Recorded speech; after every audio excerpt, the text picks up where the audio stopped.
Well, I'm here in a very windy and cold Montreal for the launch of the Toyota CHR. Now, CHR stands for Compact High Rider. If you have a radio background like me, it stands for Contemporary Hit Radio, but that's another story. So what is this vehicle built on? It's built on the new global platform that was first introduced with the latest Prius.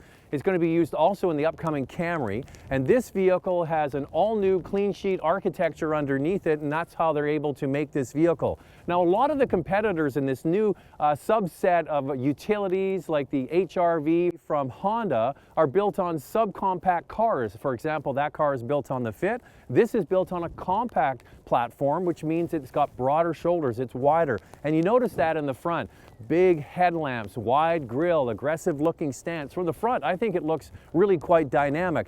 And the motif for this vehicle is diamond. We're going to show you that on the inside, but on the outside, if you look at the A-pillar here in the roof, it's mirrored in the slashes down the bodywork. So they kind of go opposite to each other, and then they meet back up here at the back. So that's the diamond motif that Toyota is referring to.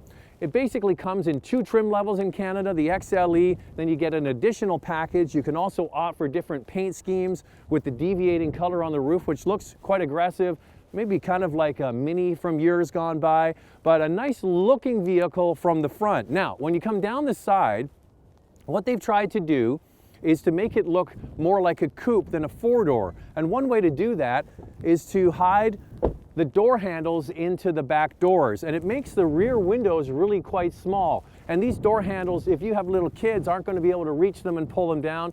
You have to pull them out. Now, Toyota, when you bring this up, says, well, if you've got kids, we'll sell you a RAV4. This is aimed at the sort of urban, young professional starting out in their career, getting a new vehicle, and that's who they're targeting this vehicle at.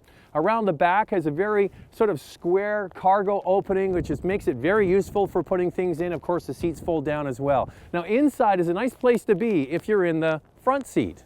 So on the inside of this CHR, they continue that diamond motif. There's elements inside the doors. For example, on the sides of the doors, the speaker covers, they have that diamond motif. And even the shapes of some of the switches have sort of a diamond shape to them. So that's what they've tried to achieve here. Now, one of the things is that this vehicle is targeted at young people, and young people like connectivity, of course, and this vehicle does not have the level of connectivity I feel that maybe some young people would like. For example, there's no Android Auto or Apple CarPlay. Now, that is right across the Toyota family. They don't offer that in their vehicles, and they're holding off on that. I'm not exactly sure why, but not available. No satellite radio and no navigation. Now, if you had Apple CarPlay or Android Auto, you could just plug your phone in and mirror the Navi on the screen, but that's not available with this car.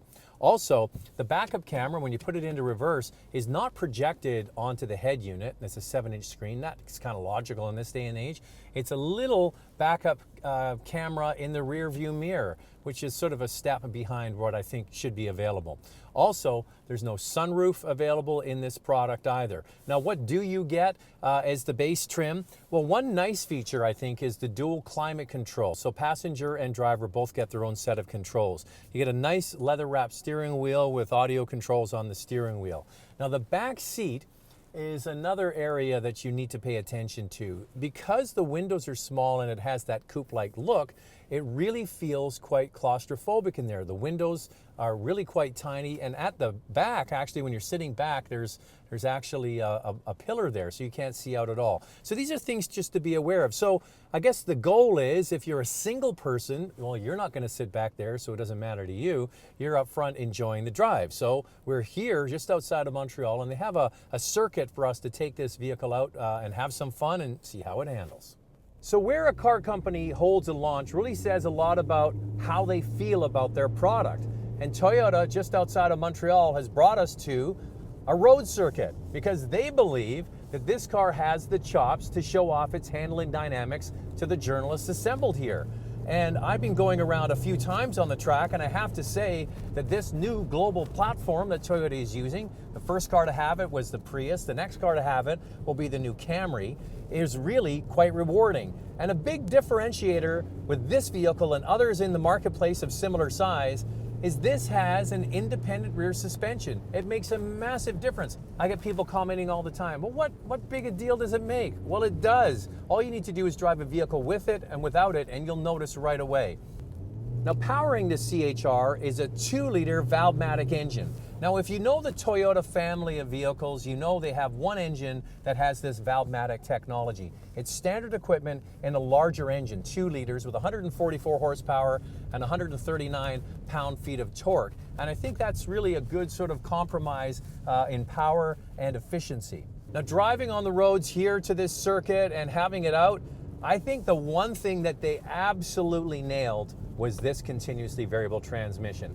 Much maligned, this technology produces greater efficiency, but many times in the past, they've been not great to drive. This really is a wonder. It has 7 virtual steps that make it feel like a regular transmission, and it works. To the average person driving this, if they didn't know, they would not know there's a CVT at play here. That's how good it is. So you combine the bigger Valvematic engine when compared to the Corolla, 144 horsepower, this new platform that's smooth and quiet and has independent rear suspension. On the driving and handling front, I think Toyota absolutely nailed this CHR.